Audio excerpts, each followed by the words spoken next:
Agora, eu quero trazer clareza dos diagnósticos e também vamos falar mais profundamente sobre tratamentos dentro da terapia, porque existe muito aquele mito, o terapeuta iniciante, o terapeuta que ainda não entendeu o que é ser um terapeuta que transforma vidas, ele fica pensando qual a técnica eu uso com o borderline, qual a técnica eu uso com o esquizofrênico.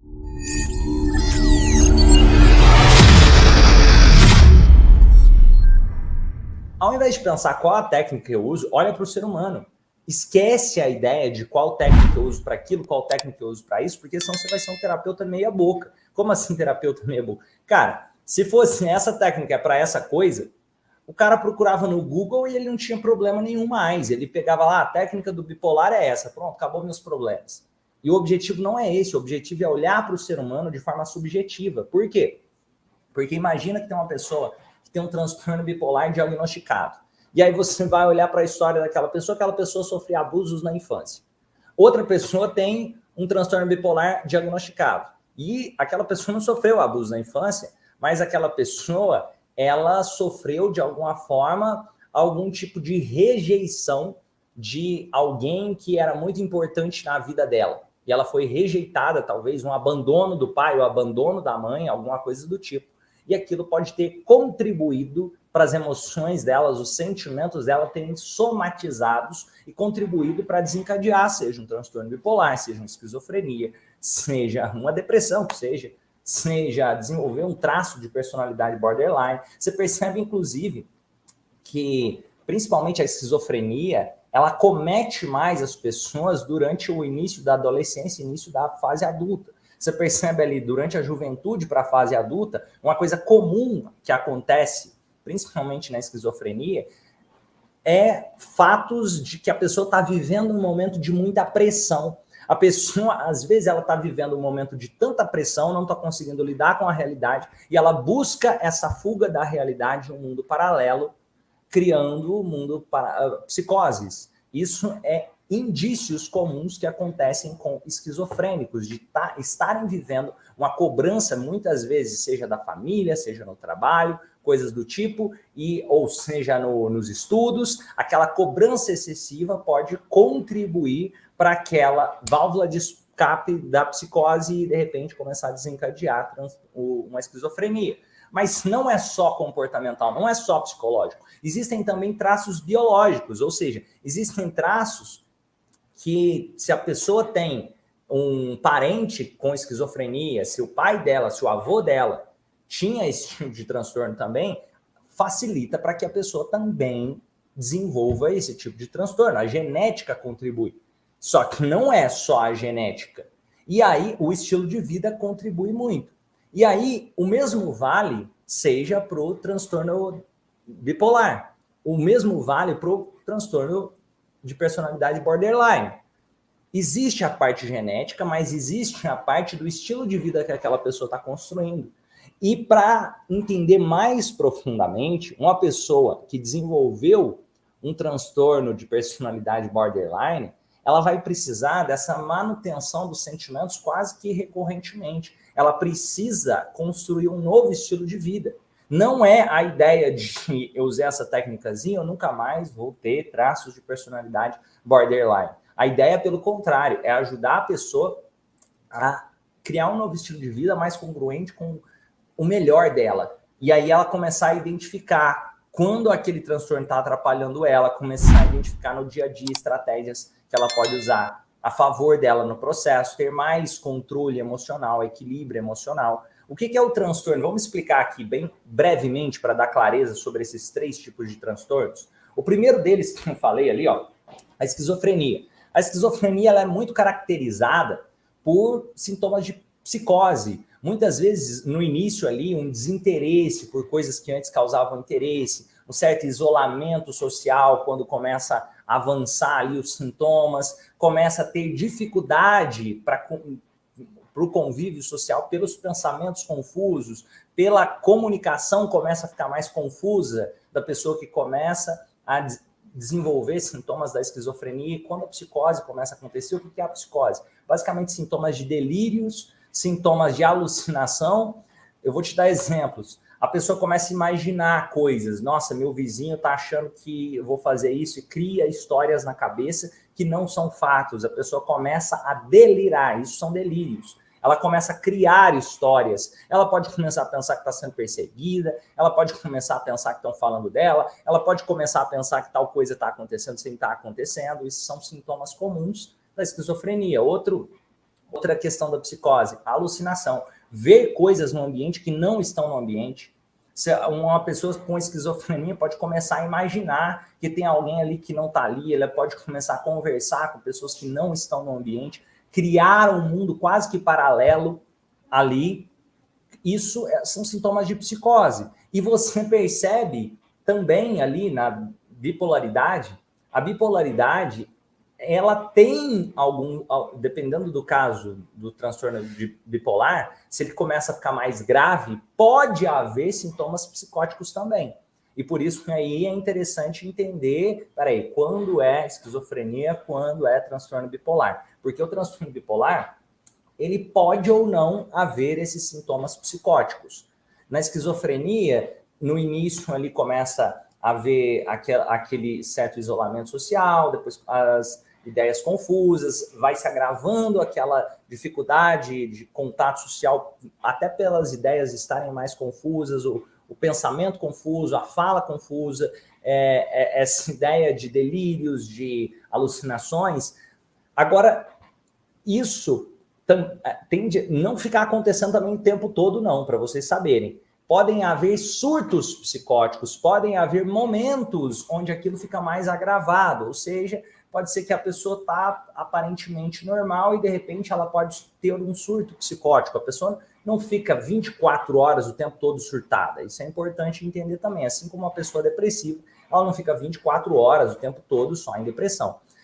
O transtorno bipolar, ele tem algumas características que se diferenciam até da esquizofrenia, principalmente por ter aquela oscilação de humor comum entre os estados de mania ou hipomania e depressão, transtorno depressivo maior. Uma coisa comum também que acontece, principalmente no transtorno bipolar, é comorbidade com outros tipos de transtornos psicológicos, seja um tipo de ansiedade generalizada, seja a transtorno do pânico, seja TDAH e outros tipos de transtornos psicológicos são comuns em pessoas que têm transtorno bipolar diagnosticado. Para entender um pouco mais, o transtorno bipolar, ele oscila entre o transtorno depressivo maior e os estados de mania. Geralmente isso é o que acontece, tem transtorno bipolar tipo 1 e tipo 2. O tipo 1 você percebe que ele pode ou não haver aqueles estados depressivos maiores, mas é muito comum que existam esses estados depressivos maiores ali. E ele acontece os estados de mania. Que são os estados de mania? Aqueles estados de alta euforia, aqueles estados de alta impulsividade, e que às vezes essa impulsividade até colabora para pulsões suicidas, por exemplo, pulsões de fazer coisas contra ele mesmo, fica aquele estado, nossa, eu tô eufórico, tô super poderoso, e de repente passa algumas semanas, a pessoa entra num estado depressivo. E o transtorno bipolar não é assim, de manhã o cara tá feliz, de noite o cara tá extremamente depressivo. Não é tradicionalmente isso que acontece, pelo contrário, acontece de um certo período de mania e um certo período de depressão maior. É como se a pessoa ficasse semanas ali com ali os sintomas depressivos, de depressão, e depois ele chega a ficar ali uma semana até, ou pelo menos mais de 4 dias com aquele estado maníaco, aquele estado de alta euforia. Enquanto que tem também o tipo 2 de bipolaridade, você percebe que são características onde a pessoa não tem tão forte aquele estado de mania, o estado de hipomania, que ainda assim é um estado eufórico, mas não tão forte como o outro, mas ele necessariamente precisa ter aquele estado depressivo. Ele fica mais no estado depressivo do que tradicionalmente no estado maníaco mais tempo. Então, são características que você pode encontrar no DSM-5. Essas características são baseadas basicamente em estudos que pegam pessoas que tinham sintomas comuns, e aí esses sintomas comuns ganham um nome e esse nome que é dado para algumas pessoas foi esquizofrenia, para outras pessoas transtorno bipolar e para outras pessoas ali o transtorno de personalidade borderline. Mas percebe que essas características comuns estão colocando as pessoas em gavetas, em caixas, e o que eu quero convidar você como terapeuta a entender?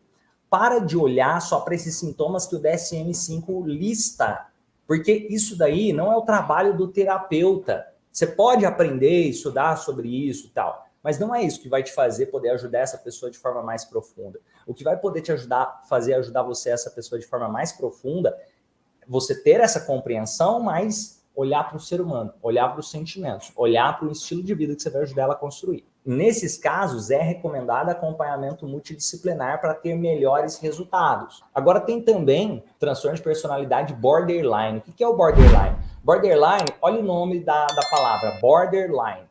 É como se estivesse na linha, sabe? Na borda. Na linha, na borda. É como se a pessoa estivesse vivendo na borda. E é uma pessoa altamente impulsiva. O transtorno borderline, diferente do bipolar, ele tende a ter oscilações de humor no mesmo dia. No mesmo momento que você percebe que a pessoa está eufórica, às vezes aquela pessoa está depressiva, a pessoa tem uma dependência emocional de outras pessoas, ela sente um vazio, ela é extremamente impulsiva. O borderline são pessoas que elas são muito intensas e, ao mesmo tempo, são pessoas que, para quem se relaciona com alguém que tem esse tipo de transtorno borderline, é desafiador pelo fato de que essa pessoa se torna muito dependente da outra no relacionamento. É como se a pessoa saiu de perto e eu vou morrer, nada dá certo, ele não me ama, eu estou vazia, e aí a pessoa busca, ela sente essa falta de significado. Então, isso são coisas comuns do transtorno borderline. E é importante entender esses pontos para poder ajudar essa pessoa a entender, opa, ela está doente, ela precisa de ajuda e tem tratamento. A pessoa pode ter, com borderline, um humor muito estável, ela pode ter alterações até cognitivas, ela vai ter relacionamentos instáveis, muito intensos. Hoje eu te amo, você é o amor da minha vida, amanhã eu te odeio e você não vale nada. Essa questão é muito característica de pessoas com traços de personalidade borderline. E agora, vamos lá, entendendo mais como ajudar essas pessoas.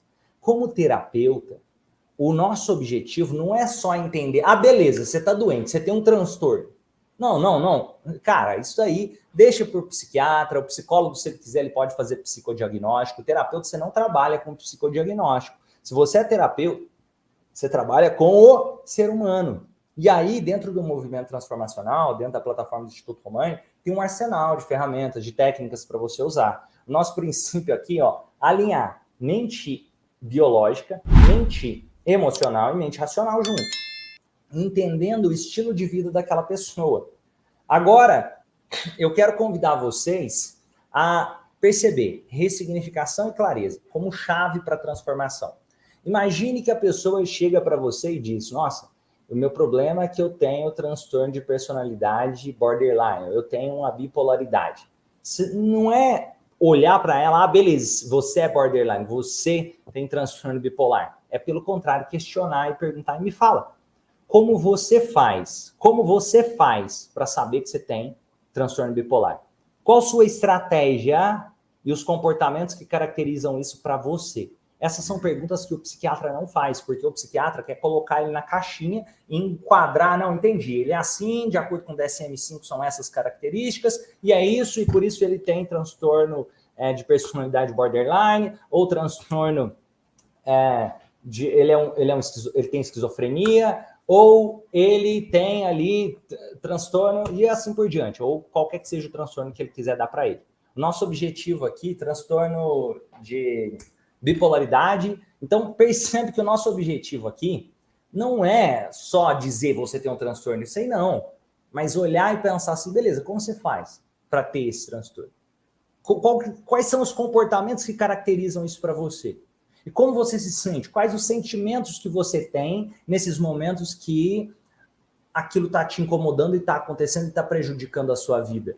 Isso é transformador. Porque você vai olhar subjetivamente para aquela pessoa. Você vai descobrir, inclusive, que não é tudo igual. Você vai descobrir, inclusive, que talvez aquela pessoa, para ela saber que ela tem uma bipolaridade, ela começa a se sentir, no momento de depressivo ali, ela começa a sentir que ela não é importante, ela começa a sentir que talvez a vida não está valendo a pena, enquanto que outra pessoa, ela pode te dizer uma coisa diferente. Ela pode dizer, nossa, eu estou me senstindo inválida, eu estou me sentindo como se eu não tivesse capacidade. Outra pessoa que talvez esteja em um momento mais de mania pode estar se dizendo assim, não, e que tudo vai dar certo na minha vida e que eu percebo que de repente eu penso que não sei se vai dar certo mais e meu humor começa a mudar e eu tenho muita inconstância, eu queria ter mais constância. Então você tem que entender aquela pessoa, o que significa para ela. O que significa para ela o transtorno de personalidade dela? O que significa para ela? Como ela faz para ter aqueles comportamentos que ela não gostaria de ter? E como ela se sente em relação a? Por quê? Porque na hora que você descobre os sentimentos que ela carrega, imagina que ela está carregando uma frustração. Nossa, eu me sinto frustrada. O que você vai fazer? Você pode ajudar ela. Pensa nos momentos da sua vida onde você se sentiu frustrado. E conversar com ela sobre esses momentos. E ajudar ela a ressignificar esses momentos. Por quê? Porque é como se aquela frustração estivesse sendo somatizada para fazer com que o transtorno depressivo maior aconteça, para fazer com que o estado de mania aconteça, para fazer com que aquelas oscilações de humor aconteçam mais facilmente, para contribuir para os ataques psicóticos. Você vai ajudar a trabalhar os sentimentos por trás daquela pessoa que ela estiver carregando. Nossa, e como você se sente? Quando você teve um ataque psicótico, como você se sentiu? Nossa, eu me senti uma perca de controle. E começa a falar. E como que você faz para ter isso? Começa a conversar com a pessoa. Trata ela como um ser humano. E outra, é recomendado, principalmente, que se você for trabalhar com transtornos de personalidade, você também tem acompanhamento multidisciplinar, até para a pessoa ter uma melhor qualidade de vida, para organizar os hormônios daquela pessoa, organizar a parte fisiológica daquela pessoa, do que está acontecendo por dentro do corpo dela. Lembra que nós trabalhamos aqui, ó, o lado biológico, nós trabalhamos o lado emocional e o lado racional. E aí, dentro do processo terapêutico, você também pode ajudar ela a construir um estilo de vida mais adequado para ela. Sabendo que, exemplo, um borderline, nossa, eu fico muito irritado quando a pessoa sai e me deixa, eu penso que eu vou ficar sozinha, eu penso que eu não sou importante, eu penso que eu não sou valorizada. E qual o sentimento que você tem de rejeição? De repente, você vai perceber que essa pessoa foi rejeitada na infância. Você trabalhando a rejeição que ela sofreu na infância vai contribuir muito para que ela possa ter mais maturidade no presente, para não se sentir tão rejeitada hoje. E não é uma pílula mágica, a questão é que ela tem mais recursos para poder lidar no presente. E de repente, você começa a identificar as estratégias. Sabendo disso, qual estratégia você pode fazer que vai ser efetiva para você? Você pode ajudar ela a construir um estilo de vida, você pode ajudar ela a desenhar o quadro dos sonhos dela, quadro de realizações dela, porque você tem que tratar ela como um ser humano. Na terapia, tem tanta gente que já está esquecendo que ela é um ser humano. Olha para ela como um ser humano, eu digo, esquecendo que ela é, olha, sabe, ela vai no psiquiatra, trata ela como um doente. Vai, às vezes, até no psicólogo, tá tratando ela como um doente. Trata ela, cara, você é um ser humano, tem problemas acontecendo, mas eu também tenho problemas. E vamos melhorar isso? E entender que ela não é a bipolaridade. Aquilo é uma doença e tem tratamento. Ela não é esquizofrenia. Aquilo é uma doença e tem tratamento. Ela não é o borderline. Aquilo é uma doença e tem tratamento. E é importante que isso tem que se tornar um estilo de vida.